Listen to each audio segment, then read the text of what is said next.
Ponnani press club നടത്തിക്കൊണ്ടിരിക്കുന്ന meet the press പരിപാടിയുടെ ഭാഗമായി ക്ഷണിച്ചതിലും പങ്കെടുക്കാൻ കഴിഞ്ഞതിലും എൻ്റെ സന്തോഷം രേഖപ്പെടുത്തുകയാണ്.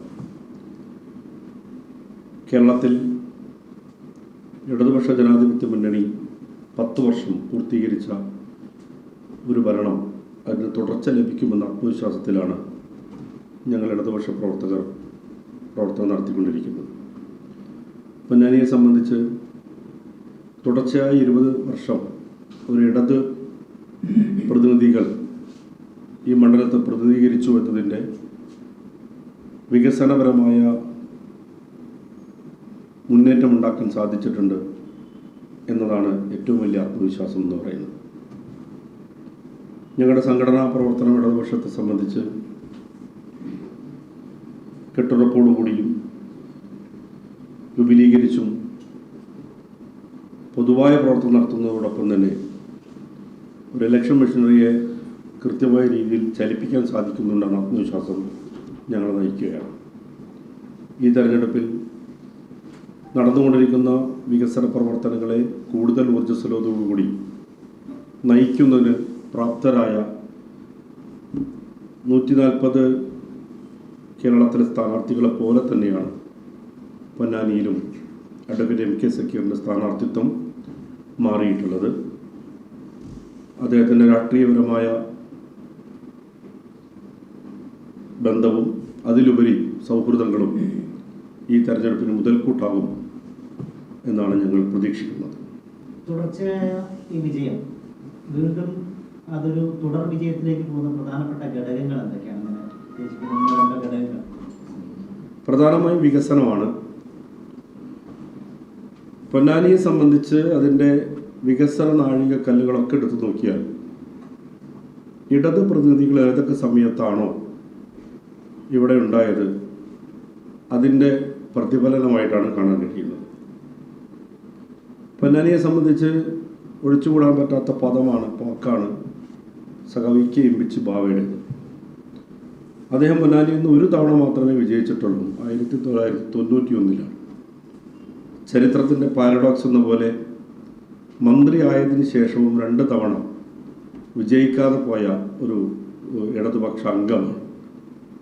പക്ഷേ അദ്ദേഹത്തിൻ്റെ ജീവിതത്തിൽ മുഴുവൻ പൊന്നാനിക്ക് വേണ്ടിയാണ് അദ്ദേഹം യഥാർത്ഥത്തിൽ തൻ്റെ ജനപ്രതിനിധി കാലം ഉപയോഗപ്പെടുത്തിയത് എന്നാണ് ഞങ്ങൾക്ക് പറയാനുള്ളത്. പൊന്നാനിയിലെ ഫിഷറീസ് സ്റ്റേഷൻ, അതുപോലെ നിരവധി മേഖലകളിലുള്ള വികസനങ്ങളാകെ പരിശോധിച്ചാൽ അദ്ദേഹത്തിൻ്റെ സംഭാവനയാണ് ഇന്ന് കാണാൻ വേണ്ടി കഴിയും. അദ്ദേഹം മറ്റു പല രാഷ്ട്രീയ പ്രസ്ഥാനത്തിലെ ആളുകളുമായി ചേർന്നുകൊണ്ട് തന്നെയാണ് ഒരുപക്ഷെ പൊന്നാനിക്ക് അന്ന് അവകാശപ്പെടാൻ അർഹതയില്ലാത്തൊരു കാലത്തൊരു കോളേജ് ഉണ്ടായിട്ടുള്ളത്. പൊന്നാനിയുടെ മറ്റു തരത്തിലുള്ള ബൗദ്ധിക വികസനത്തിൻ്റെയും വികാസത്തിൻ്റെയും ഒക്കെ അടിത്തറ പൊന്നാനി MES കോളേജാണ്. 35 ഏക്കർ ഭൂമി ഗവൺമെൻറ് ദാനമായി നൽകി, ലീസായി നൽകി. അവിടെ ഇവിടെയുള്ള ആളുകൾ, എല്ലാ രാഷ്ട്രീയ മത വിഭാഗത്തിൽപ്പെട്ട ആളുകളും ചേർന്ന് ഒരു ഉന്നത വിദ്യാഭ്യാസ കേന്ദ്രം സ്ഥാപിക്കുകയായിരുന്നു. അങ്ങനെ ഏതിൽ നോക്കിയാലും ഒരു വികസനോന്മുഖ കാഴ്ചപ്പാട് അദ്ദേഹത്തിന് ഉണ്ടാക്കാൻ കഴിഞ്ഞിട്ടുണ്ട്. 1995 മരണമടയുന്നതിന് മുമ്പ് അദ്ദേഹം പാർട്ടി കോൺഗ്രസ് കഴിഞ്ഞ് ഡൽഹിയിലേക്ക് പോകുന്നത് പൊന്നാനിയിൽ ഒരു ഫിഷിംഗ് ഹാർബർ സ്ഥാപിക്കുന്നതിന് വേണ്ടി കേന്ദ്ര അനുമതി കിട്ടുന്നതിന് വേണ്ടിയാണ്. അതിൻ്റെ പരിശ്രമങ്ങൾക്കിടയിലാണ് അദ്ദേഹത്തിന് മരണം സംഭവിക്കുന്നത്. അപ്പോൾ അതൊക്കെ യാഥാർത്ഥ്യമാക്കുക, അദ്ദേഹത്തിൻ്റെ സ്വപ്നത്തെ യാഥാർത്ഥ്യമാക്കുക എന്നാണ് പൊന്നാനിയിലെ ഇടതുപക്ഷ പ്രവർത്തകരെന്നും ചെയ്തു പോന്നിട്ടുള്ളത്. 1996-ലും 2006-ലും പൊന്നാനിയെ പ്രതിനിധീകരിച്ച സഖാവ് പാലോളിയാണ് പൊന്നാനിയിലെ സിവിൽ സ്റ്റേഷൻ ഉണ്ടാക്കുന്നത്. 2006-ലെ അദ്ദേഹത്തിൻ്റെ ഭരണകാലത്താണ് ഒരുപക്ഷെ ചരിത്രത്തിൽ കൗതുകം പോലുള്ള BM റെഗുലേറ്റർ കം ബ്രിഡ്ജ് എന്നത് യാഥാർത്ഥ്യമാകുന്നത്. 1984-ൽ തറക്കല്ലിടുകയും ഉദ്യോഗസ്ഥരെ വിന്യസിക്കുകയും അവർക്ക് താമസിക്കുവാനും അവരുടെ ഗസ്റ്റുകൾക്ക് വരുവാനും ഒക്കെയുള്ള എല്ലാ ഗേഹങ്ങളുണ്ടാക്കിയിട്ടും ആ കല്ലിന് മേൽ ഒരു കല്ലെടുക്കുവാൻ പോലും കഴിയാത്തൊരു കാലത്ത് 2006 അധികാരത്തിൽ വന്നിട്ടുള്ള ഇടത് ഗവൺമെൻറ്റിൻ്റെ ഇച്ഛാശക്തിയും പാലോളിയുടെ ഇടപെടലും കൊണ്ടാണ് ഒരുപക്ഷെ ആഗോള ടെൻഡറിലൂടെ പൊന്നാനിയുടെ ആദ്യത്തെ ഒരു സംരംഭം ഉണ്ടാവുന്നത്. 2011 മാർച്ചോടുകൂടി പണി പൂർത്തീകരിച്ചെങ്കിലും അത് പിന്നീട് വന്ന ഗവൺമെൻറ്റിൻ്റെ കാലത്ത് ഉദ്ഘാടനം ചെയ്തു. സാങ്കേതിക അർത്ഥത്തിലാണ് ഗവൺമെൻറ്റിലേക്ക് പോയത്. അപ്പോൾ ആ അർത്ഥത്തിൽ പൊന്നാനിയുടെ വികസനത്തിൻ്റെ ഇപ്പോൾ കാണുന്ന പൊന്നാനിയുടെ മുഖച്ഛായ മാറ്റത്തിൽ പ്രധാന പങ്ക് ഈ ചമ്രാട്ട് ഇൻ്റഗ്രേറ്റഡ് കമ്പനിക്ക് സാധിച്ചിട്ടുണ്ട്. അദ്ദേഹത്തിൻ്റെ കാലത്താണ് നമ്മൾ കർമ്മ റോഡ് എന്ന് പറയുകയും നിളായുവര പാത എന്ന് പറയുകയും ചെയ്യുന്ന പാതയുടെ പ്രവർത്തനം തുടങ്ങുന്നത്. ശ്രമഫലമായി തുടങ്ങിയ ഒരു ചെറിയ ഒരു റോഡിൽ ഗവൺമെൻറ് ഏറ്റെടുത്ത് അത് ആദ്യഘട്ട പണി തുടങ്ങിയപ്പോൾ അദ്ദേഹത്തിൻ്റെ കാലത്തിന് ശേഷം സഖാവ് ശ്രീരാമകൃഷ്ണൻ പൊന്നാനിയുടെ പ്രതിനിധിയായി വന്നപ്പോഴാണ് അതിന് കുറച്ചും കൂടെ മുന്നോട്ട് പോയത്. ആദ്യം 5 കൊല്ലം അതിന് വേണ്ടത്ര ഫണ്ട് കിട്ടാത്ത പ്രശ്നങ്ങളൊക്കെ ഉണ്ടെങ്കിൽ പോലും 2016 ഇടതുപക്ഷത്തിൻ്റെ ഭരണം ഇച്ഛാശക്തിയോടുകൂടി അത് നടപ്പാക്കാനും പൂർത്തീകരിക്കാനും ശ്രമം നടത്തി. അത് അദ്ദേഹത്തിൻ്റെ കാലം ശേഷമാണ് പാലവും റോഡുമെല്ലാം ഉദ്ഘാടനം ചെയ്തതെങ്കിൽ പോലും പൊന്നാനിയുടെ ടൂറിസം മേഖലയിൽ വലിയ സംഭാവന അർപ്പിക്കാൻ കഴിഞ്ഞിട്ടുണ്ട്. ഒരുപക്ഷെ കേരളത്തിലെ ഏറ്റവും ദൈർഘ്യമേറിയ പുഴയോര പാത എന്ന രീതിയിലേക്ക് അത് മാറ്റാൻ വേണ്ടി സാധിച്ചിട്ടുണ്ട്. അങ്ങനെ ഓരോന്നോരോന്നെടുത്ത് നോക്കിയാലും വിദ്യാഭ്യാസ രംഗത്ത് 2016 മുതലുള്ള 10 വർഷക്കാലം നടത്തിയിട്ടുള്ള പശ്ചാത്തല സൗകര്യ വികസനങ്ങൾ നമുക്ക് കാണാൻ വേണ്ടി കഴിയും. അതോടൊപ്പം തന്നെ കേവലം കെട്ടിടങ്ങൾ എന്നതിനപ്പുറത്തേക്ക് ജനങ്ങളെ എൻഗേജ് ചെയ്യിക്കുക എന്നത് ഏറ്റവും പ്രധാനമാണ്. പൊന്നാനി MES കോളേജ് എന്ത് ദൗത്യമാണോ നിർവഹിച്ചത് അതിൻ്റെ പുതിയ അടരുകൾ കേരളത്തിൽ പൊന്നാനിയിൽ ഉണ്ടായിട്ടുണ്ട്. PSC കോച്ചിങ് സെൻ്റർ ആയാലും ന്യൂനപക്ഷ പരിശീലന കേന്ദ്രമായാലും ഇപ്പോൾ അതുപോലെ ഓഷ്യാനോഗ്രാഫിയുമായി ബന്ധപ്പെട്ട് പുതിയ കേന്ദ്രമായാലും മലയാളം സർവകലാശാല സഹകരിച്ചുകൊണ്ടുള്ള ലിംഗ്വിസ്റ്റിക് കേന്ദ്രമായാലും എല്ലാം ചെറുപ്പക്കാരെ അവരുടെ പുതിയ തൊഴിൽ പാന്താവിലേക്ക് കൊണ്ടുപോകുന്നില്ല ശ്രമകരവും ഏറ്റവും സൂക്ഷ്മവുമായ പ്രവർത്തനം ഇവിടുത്തെ അതത് കാലത്തെ MLA-മാർ ഇടതുപക്ഷ MLA-മാർ സാധിച്ചിട്ടുണ്ട് എന്നാണ് പറയുന്നത്. കോൾ മേഖലയിൽ ഒരുപക്ഷെ ഏറ്റവും നല്ല പുഷ്കലകാലം ഉണ്ടായിട്ടുള്ളത് ഈ കഴിഞ്ഞ 5 വർഷക്കാലമാണ്. ഏകദേശം 800ഓളം കോടി രൂപയുടെ വികസനങ്ങൾ ആ മേഖലയിൽ ഉണ്ടാവുകയും അവർ ഏറ്റവും സംതൃപ്തമായ ഒരു കോൾ കർഷകരുടെ ഒരവസ്ഥയിലേക്ക് അവരെ മാറ്റിയെടുക്കാനും സാധിച്ചിട്ടുണ്ട്.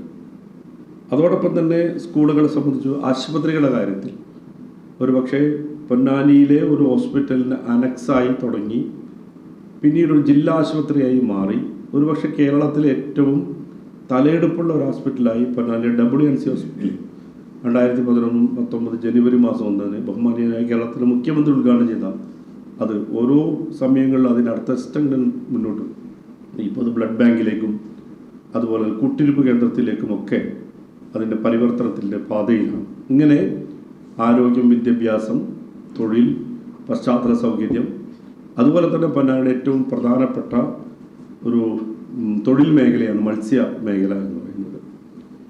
മുമ്പുണ്ടായിരുന്ന മത്സ്യമേഖലയല്ല ഇപ്പോൾ ഉള്ളത്.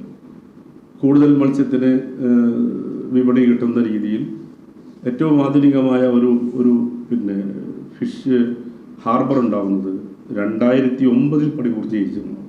2019 പ്രവർത്തനം തുടങ്ങിയതിൻ്റെ ഭാഗമായുള്ള പല എക്സ്റ്റൻഷനുകൾ അവിടെ നടക്കുന്നുണ്ട്.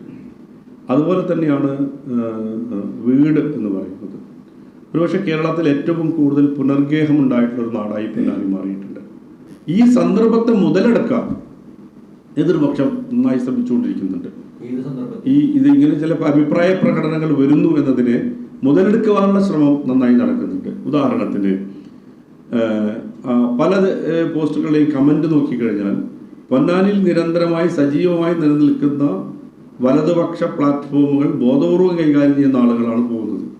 എവിടെയെങ്കിലും 2 ആളുകൾ അത് ആ വർത്തമാനം കുറഞ്ഞാൽ അത് വീണ്ടും എടുത്തിടുന്ന പ്രവണത നടന്നുകൊണ്ടിരിക്കുന്നുണ്ട്.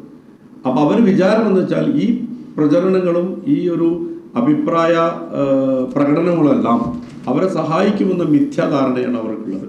ഇപ്പോൾ കഴിഞ്ഞ ദിവസം ഒരു സന്ദർഭം ഉണ്ടായി. കഴിഞ്ഞ ദിവസം സ്ഥാനാർത്ഥി തന്നെ രംഗത്ത് വരികയാണ്. സ്ഥാനാർത്ഥി വളരെ വിചിത്രമായ കാര്യങ്ങളാണ് പറയുന്നത്. ഇപ്പോൾ ഇവിടെ ഞാൻ സംസാരിക്കുന്നത് പ്രാദേശിക ചാനലുകളോടാണ്. പക്ഷേ UDFിൻ്റെ സ്ഥാനാർത്ഥിക്ക് വേണ്ടി പ്രചരണം നടത്തുന്നത് കേരളത്തിലെ പ്രധാനപ്പെട്ട മീഡിയകളാണ്.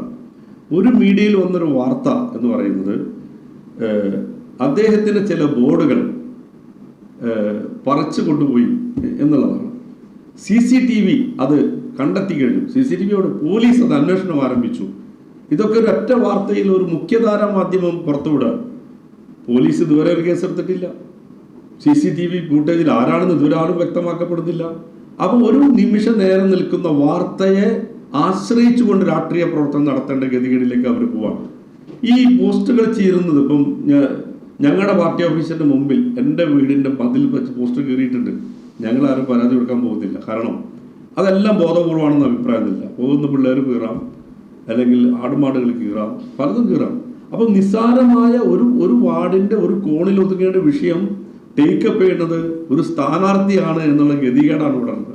അപ്പം ഇവിടെ എല്ലാം അത്തരം മാധ്യമങ്ങളുടെ പിന്തുണയോടുകൂടി ഇതിനെങ്ങനെ പൊലിപ്പിക്കാൻ പറ്റുമോ എന്നുള്ളത് അവരുടെ ഒരു ഗതികേടിനെയാണ് യഥാർത്ഥത്തിൽ ഇവിടെ പുറത്തേക്ക് കൊണ്ടുവരുന്നത് എന്നുള്ളതാണ്. ഇന്ന് ആരോപിച്ച ആരോപണമുണ്ട്. ഈ പോസ്റ്റുകൾ തീർക്കുന്നതിന് പിന്നിൽ PM സിദ്ദീഖിനെ എതിർക്കുന്ന CPM-കാരാണ് ഇതിന് പിന്നിൽ പ്രവർത്തിക്കുന്നത്. ഇവർ ഇത്തരത്തിൽ ഈ മണ്ഡലത്തിൽ സംഘർഷം ഉണ്ടാക്കാൻ ശ്രമിക്കുകയാണെന്നാണ് ആരോപണം. അതാണ് ഞാൻ പറഞ്ഞത് സക്കീറെ. ഇതിൽ മാത്രം അഭിരമിച്ചുകൊണ്ട് ജയിക്കാമെന്നാണ് വിചാരിക്കുന്നത്. കാരണം ഇത് ഈ വിഷയങ്ങളാകെ കെട്ടടങ്ങി വരുമ്പോൾ പോസ്റ്റർ കീറിയിട്ട് അവരെ വീണ്ടും സജീവമാക്കാൻ പറ്റും. CPM അത് ചെയ്തുകൊണ്ടിരിക്കുകയാണ്. CPM-ന് ആ ഗതികേടില്ല.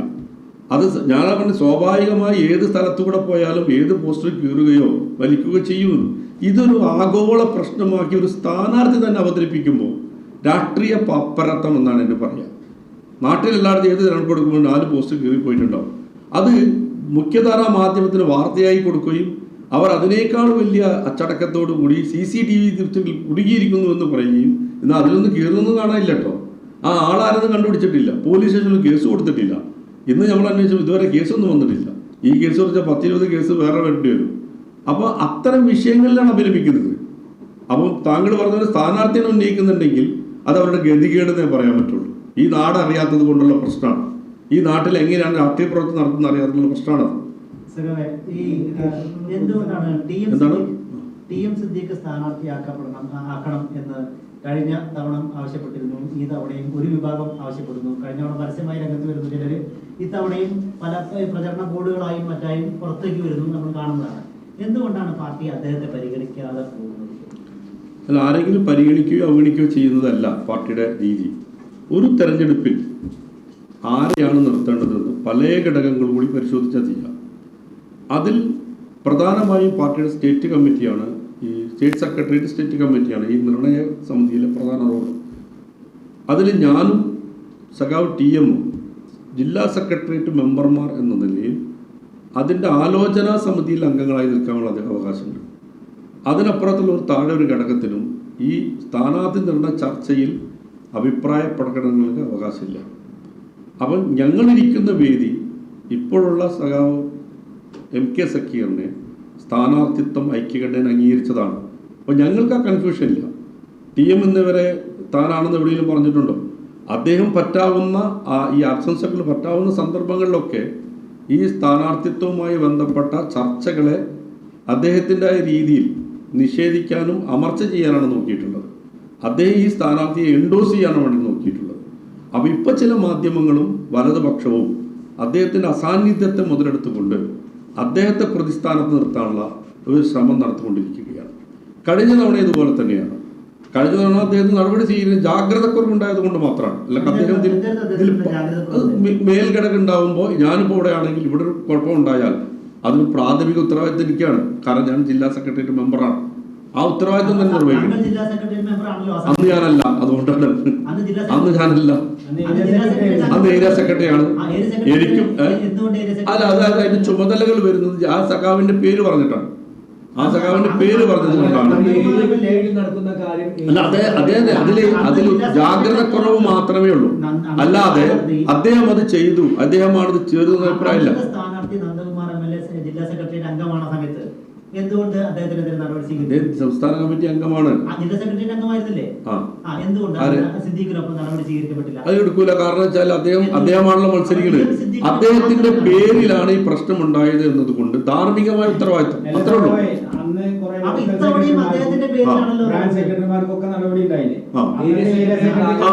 അതിന് ഡിഗ്രി അനുസരിച്ചിട്ടാണ്, അതായത് എല്ലാം ഈ പ്രകടനത്തിന്റെ പേരിലല്ലേ. ചില ആൾക്കാർ പ്രവർത്തനത്തിൽ വിട്ടുന്നുണ്ടാവും, ചില പ്രവർത്തന അളവിൽ പ്രവർത്തിച്ചിട്ടുണ്ടാവില്ല. നമ്മൾ പാർട്ടി ആഗ്രഹിക്കുന്നത് ഇതെല്ലാം സ്ഥാനാർത്ഥിത്വവുമായി ബന്ധപ്പെട്ട വിഷയത്തിലെ പ്രകടനങ്ങളിലെ ജാഗ്രത കുറവാണ് അദ്ദേഹത്തിനുണ്ടായത്. ആ ജാഗ്രത കുറവ് ഞാനായാലും അദ്ദേഹം ആയാലും ഒരുപോലെ ഉത്തരവാദിത്തം. അത് ഞങ്ങളുടെ പാർട്ടി രീതി എങ്ങനെയാണ്? അതേപോലെ ഞാൻ പറയാം, ഇത് നിങ്ങൾക്ക് പൊതുവായി തോന്നുന്നതുകൊണ്ടാണ്. ഇമ്പിച്ചുവാക്കാണ് ഏറ്റവും കൂടുതൽ നടപടി നേരിട്ടിട്ടുള്ളത്. അദ്ദേഹം കുറ്റം ചെയ്തിട്ടില്ല. ചില പാർട്ടി ആഗ്രഹിക്കുന്ന രീതിയിൽ അതിന്റെ പ്രവർത്തനം പോയില്ലെങ്കിൽ അവിടെ ആരാണോ ഉത്തരവാദിത്വം വഹിക്കുന്ന ആൾ, അവിടെയുള്ള എല്ലാ നേതാക്കന്മാരെന്നല്ല, ഉത്തരവാദിത്വം വഹിക്കുന്ന ആള് അയാൾ ധാർമ്മികമായി ഉത്തരവാദിത്വം ഏറ്റെടുക്കേണ്ടി വരും. അത് അദ്ദേഹം സ്വീകരിക്കുകയും അദ്ദേഹം നടപടി സ്വീകരിക്കുകയും അദ്ദേഹത്തിന്റെ പ്രവർത്തനത്തിന്റെ ഫലമായി അത് തിരിച്ച് അതേ സ്ഥാനത്ത് നിങ്ങൾ ഉത്തരവാദിത്തത്തിലേക്ക് വരികയും ചെയ്തിട്ടുണ്ടെങ്കിൽ അതോടെ അത് അവസാനിച്ചു തന്നെ മനസ്സിലാക്കേണ്ടത്. അപ്പൊ എല്ലാ പ്രാവശ്യവും ഇതൊരു വിഷയമാക്കി വരണമെന്ന് നിങ്ങൾ ആഗ്രഹിക്കുന്നുവെങ്കിൽ അത് നടക്കാൻ പോകുന്നില്ല എന്നുള്ളതാണ്. ഈ സ്ഥാനാർത്ഥി നിർണയത്തിൽ ഇപ്പൊ പത്രങ്ങളിലും ചാനലിലും ഒക്കെ ഇങ്ങനെ ഒരു ഇതുണ്ടായിരുന്നു.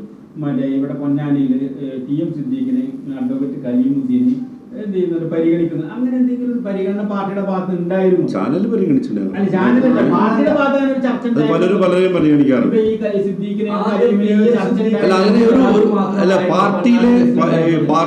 പാർട്ടിയിലെ തീരുമാനങ്ങൾ വന്നില്ലേ? അതാണ്. അല്ല, ഇത് ത്രാസിട്ട് നോക്കി പരിശോധിച്ച് വെയിറ്റ് നോക്കി എടുക്കുന്ന സംവിധാനം അത് 2 ദിവസമായിട്ട് നിന്നാ മനസ്സിലാവുന്നുള്ളൂ.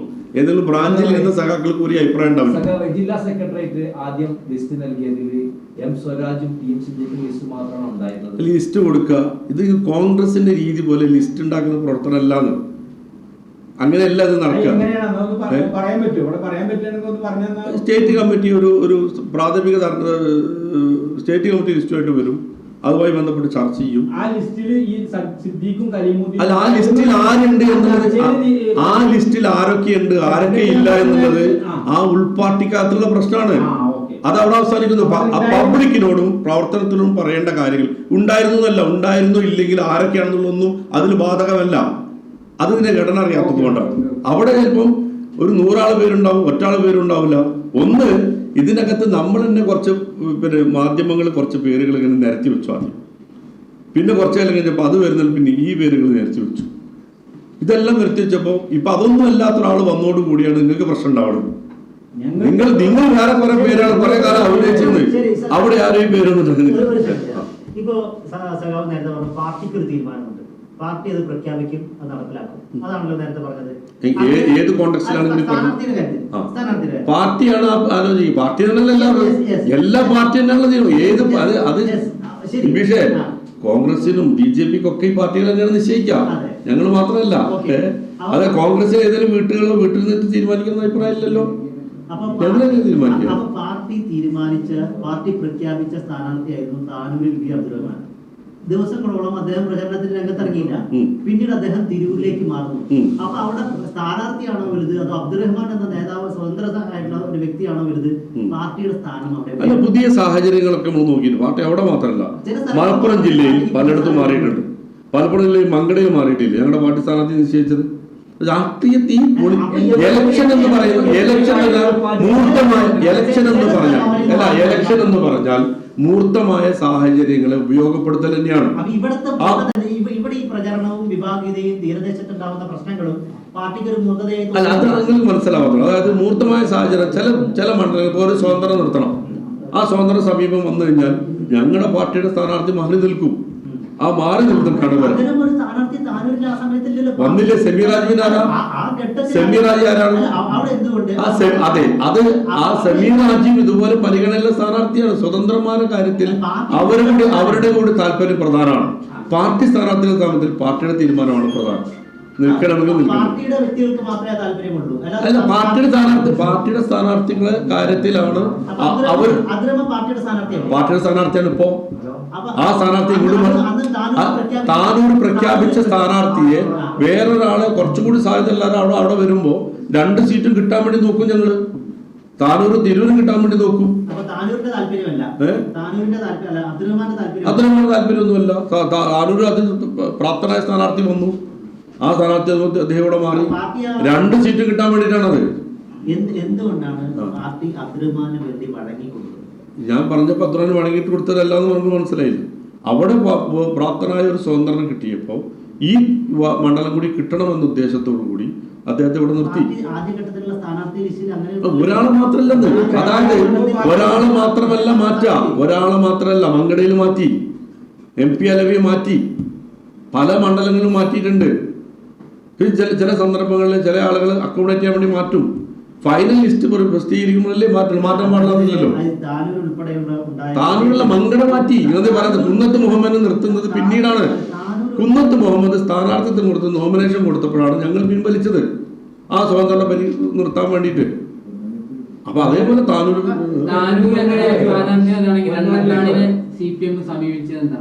സമീപിച്ചോ എനിക്കറിയില്ല, എനിക്കറിയാത്ത കാര്യം. സമീപിച്ചോ നിങ്ങൾ കണ്ടോ? താനൂർ ഉൾപ്പെടെയുള്ള വിഷയങ്ങളിൽ പൊതുവെ പുറത്തു വരുന്ന ഒരു ആരോപണം പണത്തിന് മുമ്പിൽ പാർട്ടിയുടെ തീരുമാനം മാറും എന്നുള്ള ഒരു ആരോപണം പൊതുവെ ഉയർന്നിട്ടുണ്ട്. എന്താണ് അതിന്റെ കാരണം? പണത്തിന് മുമ്പിൽ അത് ലീഗ് ഉന്നയിക്കുന്ന ആരോപണമാണ്. കാരണം ലീഗിന് ഭീഷണി വരുമ്പോൾ പണം തന്നെ കാണും. യഥാർത്ഥത്തിൽ പണം ചെലവാക്കി ആൾക്കാരെ നിർത്തുന്നത് അവരാണ്. അതാണല്ലോ എവിടെയും കണ്ടിട്ടുള്ളത്. ഞങ്ങൾ ആ സ്ഥാനാർത്ഥിയെ നിർത്തുന്നു, അതായത് ഞങ്ങൾ വോട്ടിന് പുറമെ ആ സ്ഥാനാർത്ഥിയുടെ സ്വാധീനം കൊണ്ട് കുറച്ച് വോട്ട് പിടിക്കുന്നുണ്ടെങ്കിൽ മലപ്പുറം ജില്ലയിൽ ആ പരീക്ഷ നടത്തിയിട്ടുണ്ട്. ആ പരീക്ഷ നന്നായി വിജയിച്ചിട്ടുണ്ട്. അങ്ങനെ പല സ്വതന്ത്രന്മാരും ഞങ്ങളുടെ കൂടെ വന്നിട്ടുണ്ട്. TK അംശം മുതൽ ഇങ്ങോട്ടുള്ള ആൾക്കാരെ നോക്കിക്കഴിഞ്ഞാൽ ഈ സ്വതന്ത്രന്മാർ നിർത്തിയിട്ടുണ്ട്. അത് പണം എന്ന് പറഞ്ഞാൽ ഞങ്ങൾ ഘടകമല്ല. ഈ പ്രവർത്തനം മുഴുവൻ നടത്തുന്ന ഇടതുപക്ഷം മൊത്തത്തിലാണ്. ഭാവികൾക്കിടയിൽ പറയപ്പെടുന്ന പ്രധാനപ്പെട്ട ഒരു കാര്യം TM സിദ്ദീഖിന് ഇതുവരെ അർഹമായ ഒരു പരിഗണന കിട്ടിയിട്ടില്ല എന്നതാണ്.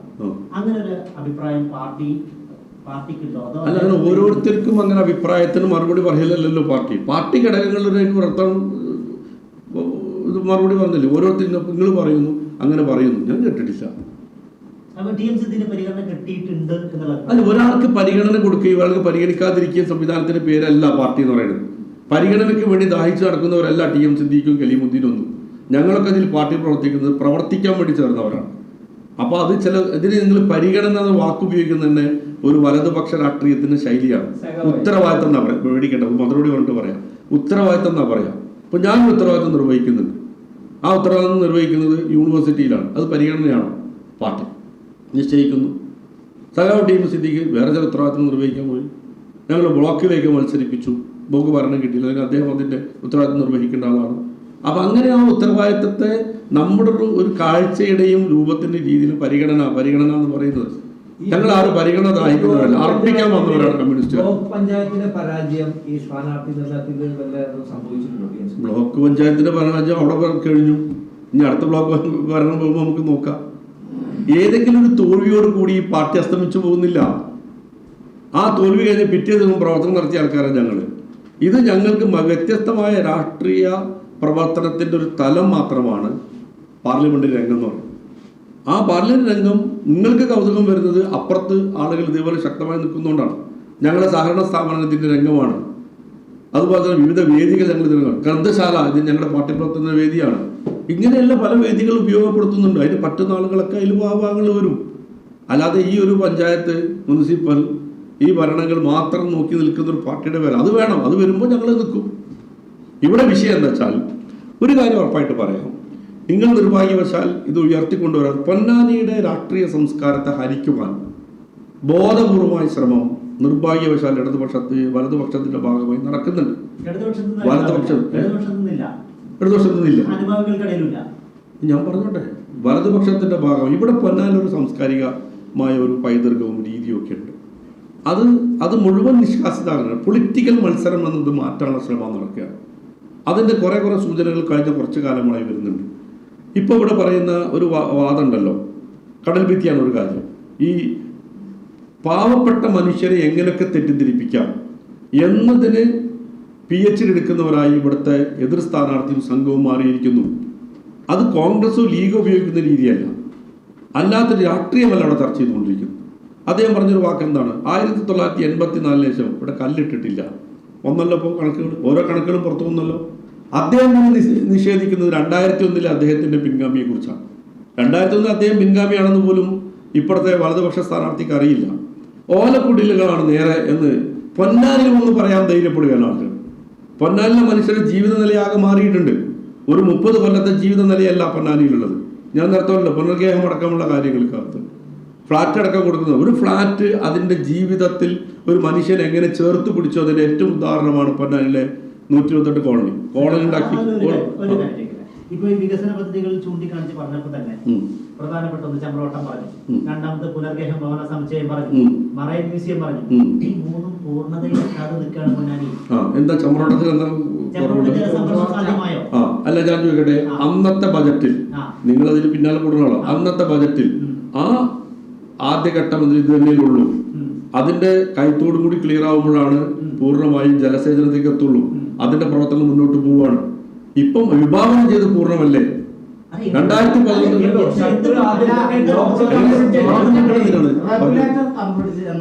അതെ, റെഗുലേറ്റർ കം ബ്രിഡ്ജ് ആണ്. അപ്പൊ കം ബ്രിഡ്ജ് ഉണ്ടല്ലോ അവിടെ, റെഗുലേറ്റ് ചെയ്യപ്പെടുന്ന വെള്ളം പോകുമ്പോഴാണ് റെഗുലേറ്റർ വരുള്ളൂ. അതിനാണ് നമ്മുടെ ഈ നീലന്തോടിന്റെ പദ്ധതിയായി മുന്നോട്ട് പോകുന്നത്. പണം വെച്ചുള്ളത് തുടർ പ്രവർത്തനങ്ങളിലേ നടക്കുക. അതായത് അവിടെ ജലസംഭരണം സാധ്യമായിട്ടില്ല. ജലസംഭരിക്കാനല്ല, ജലസേചനത്തിന് വേണ്ടിയാണ്. ജലസംഭരിക്കാനല്ല, ജലസേവനമാണ്. സംഭരിക്കപ്പെട്ടോ എന്ന് നോക്കല് അതിന് ആവശ്യമായ കൈത്തോടുണ്ടാവുമ്പോഴാണ്. നിലവിൽ അവിടെ നടക്കുന്ന പ്രശ്നം എന്താണ്? അവിടെ റെഗുലേറ്റർ ഷീറ്റ് പൈൽ പുനർനിർമ്മാണമാണ് നടന്നുകൊണ്ടിരിക്കുന്നത്. നടന്നിട്ടില്ല. 4 മീറ്റർ ഹൈറ്റിൽ ജലം സംഭരിച്ച് നിർത്തുക എന്നുള്ളതാണ് ഏറ്റവും പ്രധാനപ്പെട്ട ലക്ഷ്യം. ഇതുവരെ സാധ്യമായിട്ടില്ല. എന്തുകൊണ്ട് സാധ്യമായില്ല? അതെനിക്കറിയില്ല. അതെനിക്കറിയില്ല.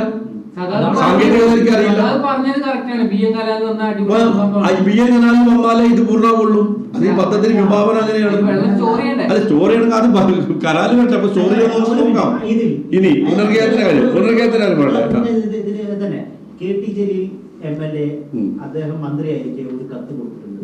ഈ ചമ്രവട്ടം റെഗുലേറ്റർ കം ബ്രിഡ്ജിന്റെ ഷീറ്റ് പൈൽ പുനർനിർമ്മാണവുമായി ബന്ധപ്പെട്ട് ഈ ഷീറ്റിന്റെ കനം കുറയ്ക്കാവുന്നതാണ് എന്ന് പറഞ്ഞു, പരിശോധിക്കണം എന്ന് പറഞ്ഞുകൊണ്ട് ഒരു കത്ത് കൊടുത്തതായി കത്ത് പുറത്തു വന്നിട്ടുണ്ട്. എനിക്കറിയാൻ കണ്ടിട്ടില്ല. ആ കത്ത് അത് വിജിലൻസ് പരിശോധിക്കുകയും ചെയ്തിട്ടുണ്ട്. വിജിലൻസിന്റെ ഒന്ന് അന്വേഷിക്കട്ടെ. ഏറ്റവും ആദ്യം ഞാൻ ചോദിക്കുന്നത്, ഒരു കത്ത് കൊടുത്താൽ ഞാൻ ചോദിക്കുന്നത് ഒരു വിജിലൻസ് കേസ് സ്റ്റാൻഡ് ചെയ്യലപ്പോഴാണ് ക്രൈം ഇട്ടുക്കണോ? ഓഡിറ്റിംഗിൽ താങ്കൾ വിശ്വസിക്കുന്നുണ്ടല്ലോ.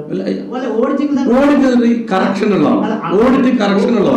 1.25 കോടി രൂപയുടെ ഇരുമ്പ് വെട്ടിപ്പ് നടന്നു പറഞ്ഞിട്ടുണ്ടോ? സ്വാഭാവികം. അല്ല, ആ ഓഡിറ്റ് എക്സ്പ്ലനേഷൻ കൊടുക്കേണ്ടി വരും. അത് ഈ ഓഡിറ്റ് എന്ന് പറഞ്ഞാൽ ഒരു ജഡ്ജ്മെന്റ് അല്ല. ശിബിച്ച് മനസ്സിലാക്കേണ്ടത്, ഓഡിറ്റ് എന്ന് പറഞ്ഞാൽ പോരായ്മകളും ന്യൂനതകളും കാണിക്കലാണ്. അത് അടുത്ത ഘട്ടത്തിൽ എത്തുമ്പോൾ കുഴപ്പമുള്ളൂ.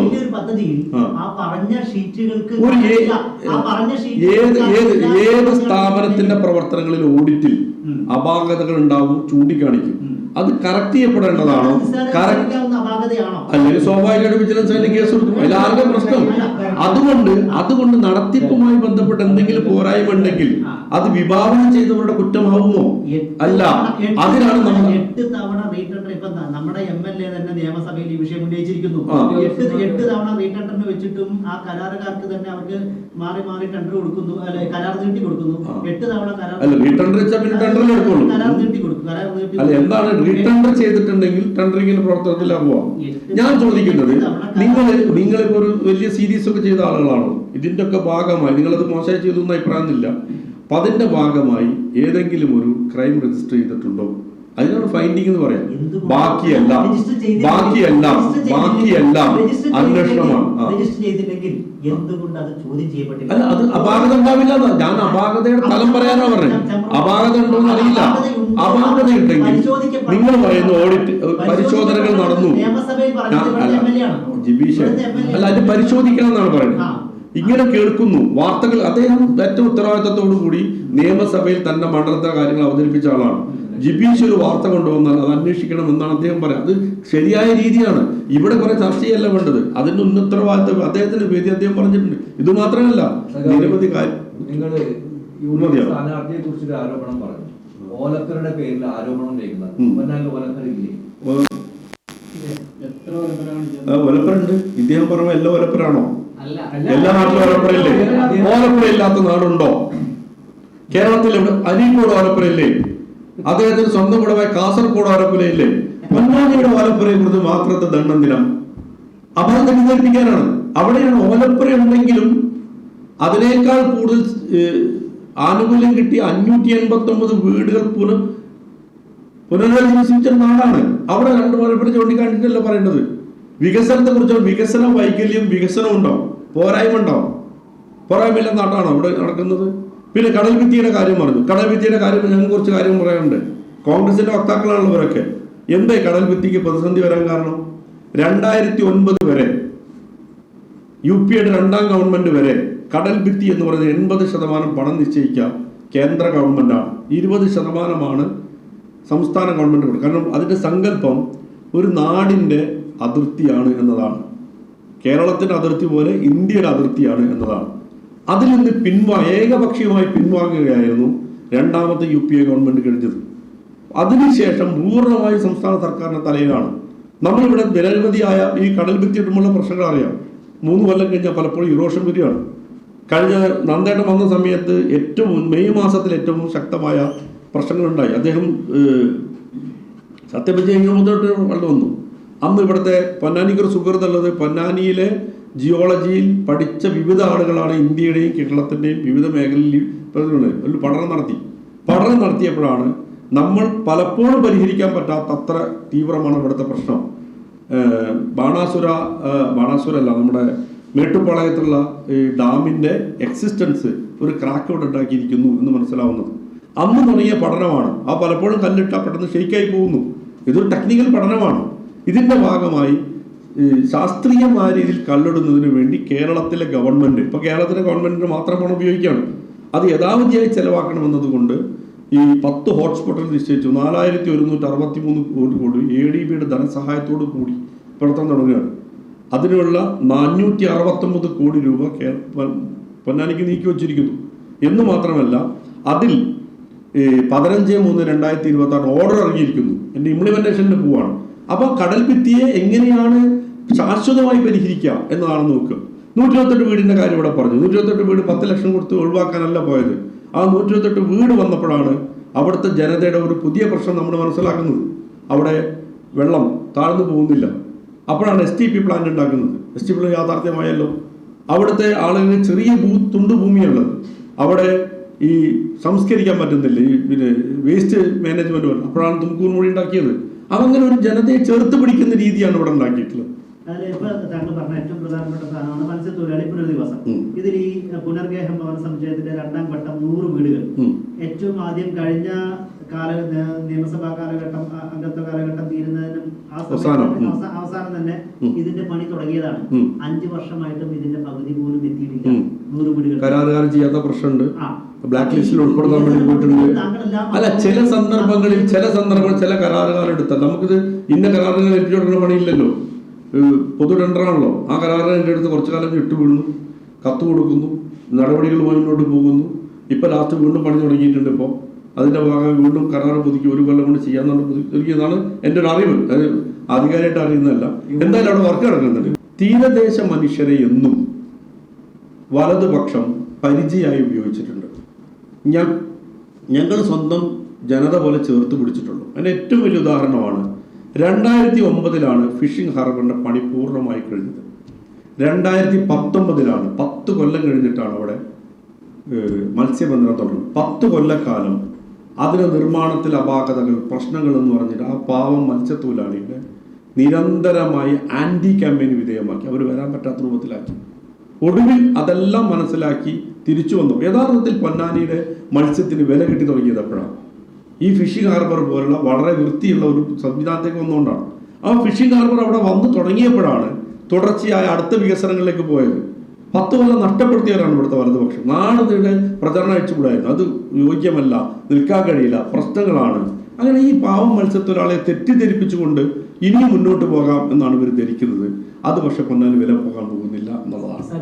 ഈ ശരിയായ ധാരണ നടത്താൻ വേണ്ടി ഇടതുപക്ഷത്തിന് കഴിഞ്ഞില്ല ഈ കാലങ്ങളിൽ. അതാണ്, അതുകൊണ്ടാണ് ഇപ്പൊ വിജയിച്ചത്, അതുകൊണ്ടാണ് അവരോട് കയറിയത്. അല്ല, സഖാവ് പറഞ്ഞ ഫിഷിംഗ് ഹാർബർ ഏറ്റവും നല്ല ഒരുപാട് പദ്ധതികളും ഒരുപാട് ഫണ്ടുകളും വന്ന ഒരു മേഖല തന്നെയാണ്. പക്ഷെ എന്തുകൊണ്ടാണ് അവിടെ ഇത്രയധികം അഴിമതി റിപ്പോർട്ട് ചെയ്യപ്പെടുന്നത്?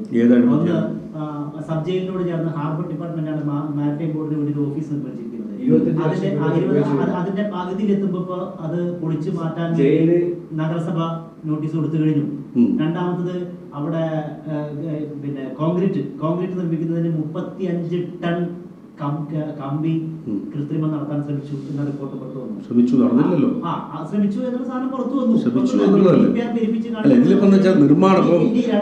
മൂന്നാമത്തെ കാര്യം, ഈ തീരദേശ റോഡ് വികസന ഫണ്ട് ഉപയോഗപ്പെടുത്തിയിട്ട് പാലക്കാട് ജില്ലയിലേക്ക് ഫണ്ട് പോവുകയും ഈ ഡിവിഷൻ ഓഫീസിൽ നിന്നുകൊണ്ട് തന്നെ അവിടെ നടന്ന റോഡിന്റെ 1 കോടി രൂപയുടെ ക്രമക്കേട് CTE കണ്ടെത്തുകയും ചെയ്തു. ചീഫ് ടെക്നിക്കൽ എക്സാമിനർ കണ്ടെത്തുകയും ചെയ്തു. അടിയന്തരമായി ഉദ്യോഗസ്ഥർക്കെതിരെ നടപടി സ്വീകരിക്കണമെന്നും അതിന് 44% നിർമ്മാണത്തിൽ തിക്നെസ് കുറവാണ് എന്ന് പറഞ്ഞുകൊണ്ട് ആ തുക കരാറുകാരിൽ നിന്ന് തിരിച്ചു പിടിക്കണമെന്ന് CTE പറഞ്ഞു. അപ്പൊ വ്യവസ്ഥ കൃത്യമായി പോകുന്നു. അല്ല, അപ്പൊ അതായത് അല്ല അങ്ങനെ അഴിമതി അല്ല, ഇതിലിപ്പോ എന്താ വെച്ചാൽ അഴിമതികൾ പുറത്തു വന്നു എന്നാണ് നിങ്ങൾ പറയുന്നത്. അഴിമതികൾ കണ്ടെത്തി നടപടി സ്വീകരിച്ചു എന്നുള്ള വളരെ അല്ലാതെയല്ലേ. അഴിമതി നടത്തുന്നവരെ പുറത്തു കൊണ്ടുവരാൻ കഴിയുന്നു എന്ന് പറയുന്നത് കേരളീയ സാഹചര്യം ഏറ്റവും നല്ലതാണ്. അല്ല, ഉദ്യോഗസ്ഥർക്ക് നടപടി സ്വീകരിച്ചു എന്നാണ് നിങ്ങൾ പറയുന്നത്. കാരണം ഈ കാര്യങ്ങൾ CTE റിപ്പോർട്ട് ചെയ്ത് കഴിഞ്ഞാൽ തുടർച്ചയായ നടപടി ഉണ്ടാവും, സ്വാഭാവികം ഉണ്ടാവും, അതിന് നടപടിക്രമം ഉണ്ടാവും. നടപടിക്രമം അവിടെ വെറുതെ വിടില്ലല്ലോ. കാരണം CTE റിപ്പോർട്ട് ചെയ്ത് കഴിഞ്ഞാൽ ചീഫ് ടെക്നിക്കൽ എക്സാമിനർ റിപ്പോർട്ട് ചെയ്ത് കഴിഞ്ഞാൽ ഇറ്റ്സ് എ റെക്കോർഡ്, അതിനെ രക്ഷപ്പെടാൻ പറ്റില്ല. പിന്നെ ഇതിനകത്ത് എന്ന് വെച്ചാൽ ഒരു ഡെലിങ്കന്റിനെ കണ്ടാൽ ആ ഡെലിങ്കന്റിന് മുമ്പിൽ കുറച്ച് പ്രോസസ് എടുത്ത് പുറത്തു കിടാൻ പറ്റില്ല. നമ്മുടെ കയ്യിലുള്ള ആളല്ലല്ലോ, അയാൾ സർവീസിലെ ആളാണ്. എന്താ അത് ഏറ്റവും പ്രധാനം, ഇത്തരം കാര്യങ്ങൾ കണ്ടെത്തുന്നു എന്നത് കാര്യക്ഷമതയായിട്ടാണ് കാണുന്നത്. ഇത്തരം കാര്യങ്ങൾ കണ്ടെത്തു എന്നുള്ളത് അതിന്റെ കാര്യക്ഷമതയായിട്ടാണ് നമ്മൾ അളക്കേണ്ടത്. മത്സ്യത്തൊഴിലാളികൾക്ക് ലഭ്യമാക്കേണ്ട ഇത്രയും കോടികൾ കൃത്യമായി അല്ല, അവിടെ ഇപ്പോ നിങ്ങൾ പറയണ ഒന്നുണ്ട്, ഏകദേശം 58 പദ്ധതികൾ അവിടെ നടപ്പാക്കിയിട്ടുണ്ട്. അവിടെ മത്സ്യത്തൊഴിലാളി മേഖലയിൽ കുറെ പ്രശ്നങ്ങൾ പലപ്പോഴായി പരിഹരിച്ചിട്ടുണ്ട്. അത് നിങ്ങൾ പറഞ്ഞാൽ 1, 2, 3 വർഷത്തിൽ ഉണ്ടാകാം. ആ ഉണ്ടാവുന്ന ഉത്തരവാദിത്തം അത് ജീവനക്കാർക്കാണ്, അല്ലെങ്കിൽ നടത്തിപ്പുകാർക്കാണ്. അത് നമ്മൾ കേരളത്തിൽ എവിടെയായ നടത്തിപ്പുകാരുടെ ഉത്തരവാദിത്തമാണ്. ആ നടത്തിപ്പ് ഉത്തരവാദിത്തം അവർ നിർവഹിക്കണം. അത് ഉദ്യോഗസ്ഥർക്ക് നടത്തേണ്ട കാര്യമാണ്. അല്ല, അതിന് 58 കാര്യങ്ങളിൽ 3 നിങ്ങൾ അഭിപ്രായം പറയുന്നത്. ഒരു ചെറിയ ഉദാഹരണം പറയാം. ഒരു കൺവെയർ ബെൽറ്റ് ലക്ഷങ്ങൾ ചെലവഴിച്ചു കൊടുക്കുന്ന ഒരു കൺവെയർ ബെൽറ്റ് ആണ്. ബോട്ടിൽ നിന്ന് ഐസ് നേരെ വണ്ടിയിൽ നിന്ന് നേരെ ഐസ് ബോട്ടിലേക്ക് വെക്കാവുന്ന സാധനം തുരുമ്പെടുത്ത് നശിച്ചുകൊണ്ടിരിക്കുകയാണ്. സ്വാഭാവിക നടപടി വരുമല്ലോ. അല്ല, അങ്ങനെ നടത്തില്ലെന്ന് വരുമല്ലോ. അല്ല, ഞാൻ ചോദിക്കുന്നത് നിങ്ങൾക്ക് അറിയുന്ന ഒരു കാര്യം എന്നോട് ചോദിച്ചിട്ട് അത് ഉത്തരം ഞാൻ പറയാന്ന് പറയുന്നത് നിർവാഹമില്ലാത്തൊരു കാര്യമാണ്. എനിക്കറിയില്ല കൺവെയർ ബെൽറ്റ് ഉണ്ടോ. അല്ല, ഞാൻ അതെ പാർട്ടിയുടെ ശ്രദ്ധ വരണ്ട. അല്ല, സ്വാഭാവികമായും അതൊരു ഒരു വാർത്തയായിട്ടോ അല്ലെങ്കിൽ അവിടുത്തെ ഒരു പ്രക്ഷോഭമായിട്ടോ അടുത്ത ആൾക്കാർ സംശയമായിരുന്നു സ്വാഭാവികം നമ്മൾ ടേക്കപ്പ് ചെയ്യും. എവിടെയെങ്കിലും പ്രശ്നമുണ്ടോ എന്ന് അന്വേഷിക്കലല്ല ഞങ്ങളുടെ അറ്റേക്കേണ്ട പണി. നമ്മുടെ മുമ്പിൽ വന്നാൽ എനിക്കറിയില്ല, അല്ല അങ്ങനെ ഒരു വാർത്തയായിട്ടോ പരാതിയായിട്ടോ പ്രക്ഷോഭമായിട്ടോ വന്നാൽ നമ്മൾ ശ്രദ്ധിക്കപ്പെടും. അല്ലാതെ ഞങ്ങളുടെ പണി എവിടെയെങ്കിലും പ്രശ്നങ്ങളുണ്ടോ എന്ന് അന്വേഷിച്ചടക്കുന്ന അന്വേഷണ ഏജൻസി അല്ല പാർട്ടിക്കാരെന്ന് പറഞ്ഞാൽ. ഞങ്ങൾ നിരന്തരമായി പ്രവർത്തനം നടത്തുമ്പോൾ ശ്രദ്ധയിൽപ്പെടുന്നത് നിങ്ങൾ പറഞ്ഞ കൺവെയർ ബെൽറ്റിന്റെ കാര്യം എനിക്ക് ആദ്യം അറിയാം. 3 പദ്ധതിയിലാണ് പ്രശ്നമുണ്ട് എന്ന് കണ്ടത്. 58 പദ്ധതികൾ നടപ്പാക്കുമ്പോഴാണ്. അപ്പൊ റേറ്റ് ഓഫ് പ്രശ്നം കുറവാണ്. 2, ഇതൊക്കെ തന്നെ താങ്കളുടെ തന്നെ ഭാഷയിൽ ഇതിലൊക്കെ നടപടികളിലേക്ക് പോകും. അതങ്ങനെ കിടക്കല്ല ചെയ്യുന്നത്. അഴിമതി ആരോപണമായിട്ടല്ല, അന്വേഷണങ്ങളിലേക്ക് വരും. അന്വേഷണം അനുഭവിക്കുന്നു എന്നുള്ളതാണ്.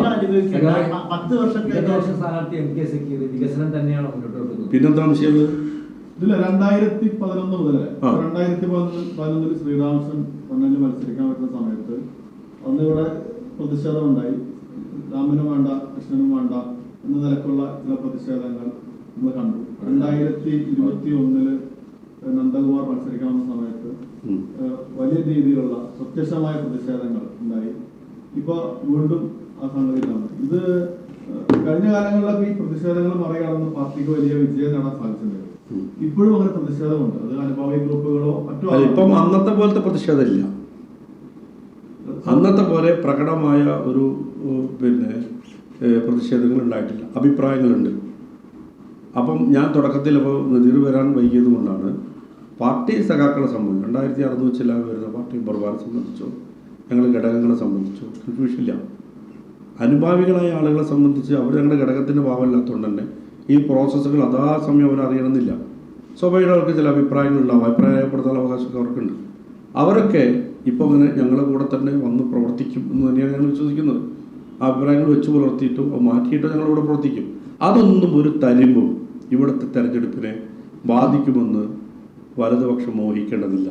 ഇത് അടിമുടി രാഷ്ട്രീയ പണത്തിനടക്കുന്നത്. വികസനമാണ് തെരഞ്ഞെടുപ്പിൻ്റെ ഭാഗമായി വരുന്നത്.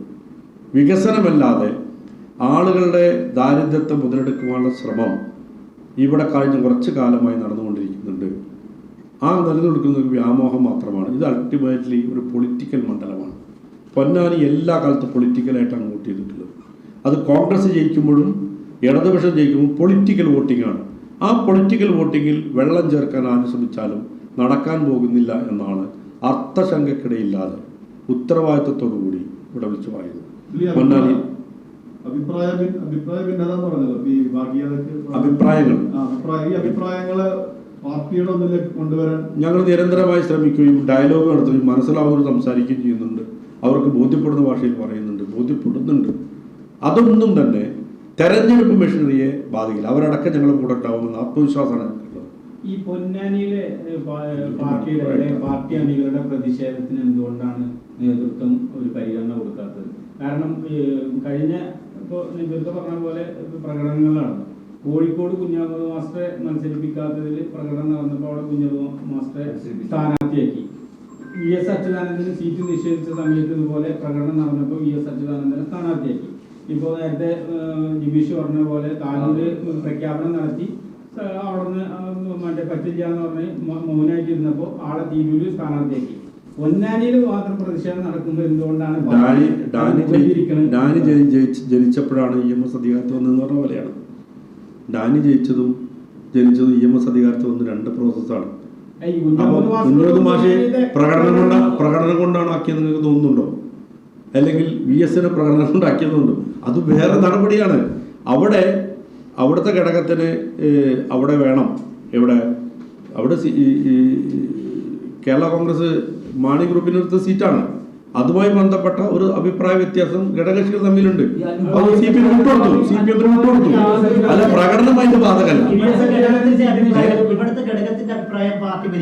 എവിടെ അല്ല, ഞാൻ തുടക്കത്തിൽ തുടക്കത്തിൽ ഒരു ചർച്ച പോകേണ്ടതൊരു ഒരു പ്രോഗ്രസീവ് ആവണം. ഞാൻ തുടക്കത്തിൽ പറഞ്ഞല്ലോ, ഇത് ഓരോ ഘടകങ്ങളുടെ അഭിപ്രായം പറഞ്ഞിട്ടല്ല ഈ ഒരു അസംബ്ലിയിൽ എന്ന് പറയുന്നത് സംസ്ഥാന കമ്മിറ്റിയാണ് തീരുമാനിക്കുക. അത് ഓരോരുത്തർ അഭിപ്രായ സ്വരൂപം ഉണ്ടാക്കിയിട്ടല്ല. നിങ്ങൾ ഇപ്പോഴും വലതുപക്ഷത്തിന്റെ എവിടെ ഇദ്ദേഹം പറഞ്ഞത് ഞാൻ ഉത്തരം പറഞ്ഞില്ല. ഉത്തരം ഞാൻ പറയണം. അതെ, ഞാനതാണ് പറയാം. ഡാനി ജനിച്ച ദിവസമാണ് EMS അധികാരത്തിൽ വന്നതെന്ന് പറഞ്ഞ പോലെയാണത്.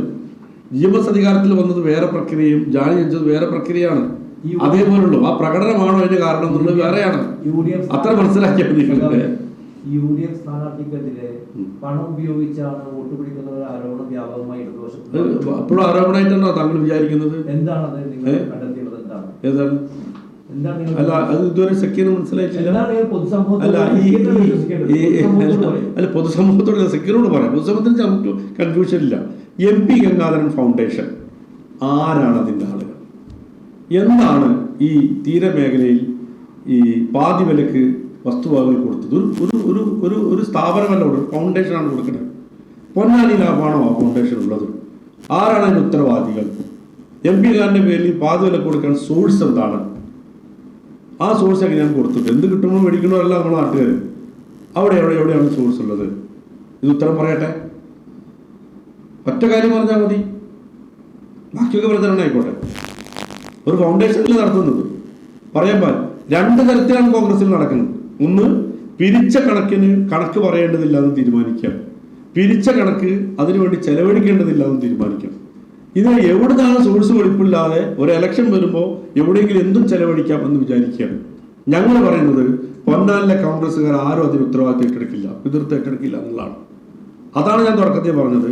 ഈ സംസ്കാരത്തെ ഇല്ലാതാക്കാൻ വേണ്ടി ശ്രമിക്കുകയാണ്, ഇവിടെ ഇല്ലാത്ത അനുഭവം ഉണ്ടാക്കാൻ വേണ്ടി ശ്രമിക്കുകയാണ്. MP അംഗീകാരം ഫൗണ്ടേഷൻ എന്നുകൊണ്ട് MP അംഗീകാരൻ്റെ പണം പോലും ഇല്ലാതെ ഈ പ്രചരണത്തിൽ ഉപയോഗിക്കുകയാണ്, പരസ്യമായി നടത്തുകയാണ്, വസ്തുക്കൾ കൊടുക്കുകയാണ്. ഇങ്ങനെ എവിടെയെങ്കിലും കേട്ടിട്ടുണ്ടോ? പരാതി കേസ് കൊടുക്കാമെന്നാണ് UDF സ്ഥാനാർത്ഥി പറഞ്ഞത്. പരാതി കേസൊക്കെ കൊടുത്തോളൂ, പക്ഷെ പരാതി കൊടുത്തില്ലെങ്കിൽ ഇതൊരു ആരോപണമായിട്ട് നിൽക്കുന്നുണ്ടോ? നിങ്ങൾ എന്നാൽ താൻ കേസ് കൊടുക്കുന്നതാണ് ഇതിനു പത്രം പറയാൻ ഉത്തരവാദിത്തപ്പെടാൻ വിശദീകരിക്കാൻ തയ്യാറാണ്. ഇന്ന് വരെ നിങ്ങൾ ആരെങ്കിലും ചോദിച്ചിട്ടുണ്ടോ ഇതിന്റെ ആളാണ് എതിർത്തമാരാണ് ഉത്തരം കിട്ടിയോ? അതെ, ആ പത്രം മതിയോ? അങ്ങനെ ഇന്ത്യ പത്രസമ്മേളനം ഇപ്പൊ നിങ്ങൾ മീറ്റർ വെച്ച് എന്തൊക്കെ പറയാം, ഉത്തരവാദിത്തത്തോടെ സംസാരിക്കണം.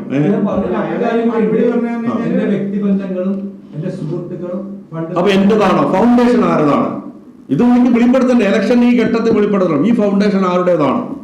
പൊന്നാനിലെ ഉണ്ടോ? അത് വെളിപ്പെടുത്തട്ടെ. ഈ പൊന്നാനിൽ ആരുമില്ലേ? MP ഫൗണ്ടേഷൻ ഇവിടെയുള്ള സ്ഥാപനമാണോ പുറത്ത് സ്ഥാപനമാണോ? അതെങ്ങനെയാണ് വെളിപ്പെടുത്തണ്ടേ? ഞങ്ങൾ പാർട്ടി ഓഫീസ് പണിതു, ഞങ്ങൾ പബ്ലിക്ക് പൈസ പിരിച്ചിട്ടില്ല. ഞങ്ങൾ ആദ്യമേ വെളിപ്പെടുത്തുന്നത് മുഴുവൻ പാർട്ടി മെമ്പർമാരാണ്, അക്കൗണ്ട് അവതരിപ്പിച്ചു. ഒരു പബ്ലിക് എൻറ്റിറ്റി നിൽക്കുമ്പോൾ ഇതൊക്കെ ബാധ്യതയാണ്. നാട് മുഴുവൻ ഇത് വിതരണം ചെയ്യുമ്പോൾ ആരും ചോദിക്കില്ല എന്നാണ് വിചാരിക്കുന്നത്. നാട്ടുകാർ ചോദിക്കും. കാരണം ഇതെങ്ങനെ ചെലവഴിക്കണം? ഇവിടെ ഇഷ്ടം പോലെ കൊടുക്കും, വെറുതെ കൊടുക്കുന്നില്ല, ആളുകൾ സക്കാത്തായിട്ട് കൊടുക്കുന്നില്ല. ഇത് ഫൗണ്ടേഷൻ വെച്ചുകൊണ്ട് ഇലക്ഷൻ്റെ മുന്നോടി വന്നാൽ ഇത് കൊടുക്കും. ഇത് ഇന്നലെ കഴിഞ്ഞ കൊല്ലം കിട്ടിയിരുന്നു നിങ്ങൾക്ക്? എല്ലാ കൊല്ലം കിട്ടുന്നതാണോ ഇവിടെ ഉള്ളത്? അപ്പം അത് ഉത്തരവാദിത്തപ്പെട്ട ആളുകൾ ഉത്തരവാദിത്തമാണ്. ഇതുവരെ എവിടെയും വെളിപ്പെടുത്തിയിട്ടില്ലല്ലോ. ഞങ്ങൾക്ക് മനസ്സിലാവും, ഒരു കോൺഗ്രസ്സുകാരും ഇത് എൻഡോസ് ചെയ്യുന്നില്ല. പൊന്നാനിയിലെ ഒരു കോൺഗ്രസ്സുകാരും ഇത് എൻഡോസ് ചെയ്തിട്ടില്ല.